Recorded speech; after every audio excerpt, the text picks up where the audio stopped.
കഴിഞ്ഞ വീഡിയോയിൽ പറഞ്ഞ പോലെ പഞ്ചേന്ദ്രിയങ്ങളെ പവർ കുറയുമ്പോഴാണ് നമുക്ക് ചെവി കേൾക്കത്തില്ലെന്നാകും, കണ്ണ് കാണത്തില്ലെന്നാകും, ആരോഗ്യം തീരെ കുറയും, ഭക്ഷണത്തിന് ടേസ്റ്റ് ഇല്ല, ഫുഡ് കഴിക്കാൻ പറ്റുന്നില്ല, കൊടുത്താൽ തന്നെ വേണ്ട, മര്യാദയ്ക്ക് ഉറക്കം വരുന്നില്ല. ആ സമയത്ത് ഇവർക്ക് ഈ IC അടിച്ച പോലെ ഒരു അനുഭവം ഉണ്ടാവും. ഓർമ്മ തീരെ പോവും, ഭക്ഷണം കഴിച്ചില്ല എന്ന് പറയും, മെമ്മറി കണ്ടവൻ പോയി, നടക്കാൻ പറ്റുന്നില്ല, ബാലൻസ് ഇല്ല, ചെവിക്കതിരെ മൂളുന്നോലെ കേൾക്കുക, സ്വപ്നം കാണുക, പേടിപ്പെടുത്തുക. ഇതൊക്കെ ഈ എനർജി നല്ലതുപോലെ കുറയുമ്പോൾ ഓരോന്ന് വരുന്ന സൈഡ് എഫക്റ്റുകളാണ്.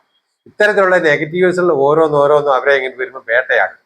ഈ സമയത്ത് അവരെ കൂട്ടത്തിലുള്ള ആൾക്കാർ പോസിറ്റീവ് മോട്ടിവേഷൻ കൊടുത്താൽ, അല്ലെ ഇങ്ങനെയുള്ള സമയത്ത് ഒരു സൈക്കോളജിസ്റ്റിനെ വന്ന് കണ്ടാൽ, അല്ലെ ഇങ്ങനെയുള്ളവരോട് എങ്ങനെ പെരുമാറണമെന്ന് നിങ്ങൾക്ക് തിരിച്ചറിവുണ്ടായാൽ ഒരുപാട് ആശ്വാസം ഉണ്ടാവും. ഇങ്ങനെയുള്ള ആൾക്കാർ ചിലപ്പം അധികം പേരും ഹോസ്പിറ്റലിൽ കൊണ്ടുവിടും, IC കൊണ്ടുവിടും. IC വാർഡിലെ ആ തണുപ്പും അവിടുത്തെ അന്തരീക്ഷത്തിന്റെ ആ ബുദ്ധിമുട്ടും അവരെ കൂടുതലും ഇതിനൊക്കെയാണ് മരണവേദന എന്ന് പറയുന്നത്, അല്ല വേദനയല്ല. അങ്ങനെ കിടക്കുമ്പോൾ അവർക്ക് നിങ്ങളൊരു കാര്യം മനസ്സിലാക്കാനുള്ളത്, ഒരു മരണം അടുത്ത ഒരു വ്യക്തി നമുക്ക് ഏകദേശം അറിയാമല്ലോ, അവരെ മരിക്കാൻ വേണ്ടി വിടണം.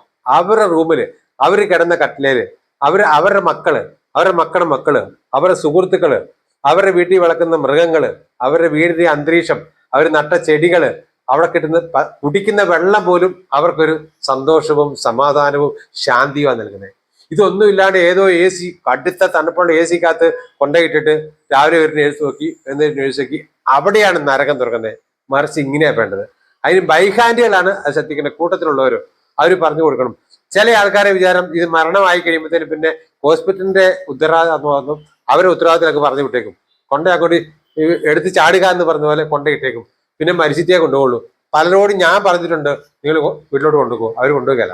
കാരണം വീട്ടിൽ ചെന്നാൽ മറിച്ച് കിടത്തണം, തിരിച്ച് കിടത്തണം, പുറം പൊട്ടും, അങ്ങനെയാകും ഇങ്ങനെയാകും, ഗുളിക കൊടുക്കണം, മൂത്രം പോവും, ട്യൂബ് ഇടണം, മലം പോവും, ആംബുലൻസ് ഒടിപ്പിക്കണം. ഈ ചടങ്ങുകൾക്കൊന്നും മക്കൾക്കോ കൂട്ടത്തിലുള്ളവർക്കോ കഴിയല. അപ്പൊ എന്നാണിക്കും മരിച്ച് ഡെഡ് ബോഡി ആയിട്ട് ഹോസ്പിറ്റലിൽ നിന്ന് കൊണ്ടുപോയാൽ മതി എന്നുള്ള ചിന്താഗതിയാണ്. ഇത്തരത്തിലുള്ള ചിന്താഗതിയിലാണ് യഥാർത്ഥത്തിൽ മാറേണ്ടത്.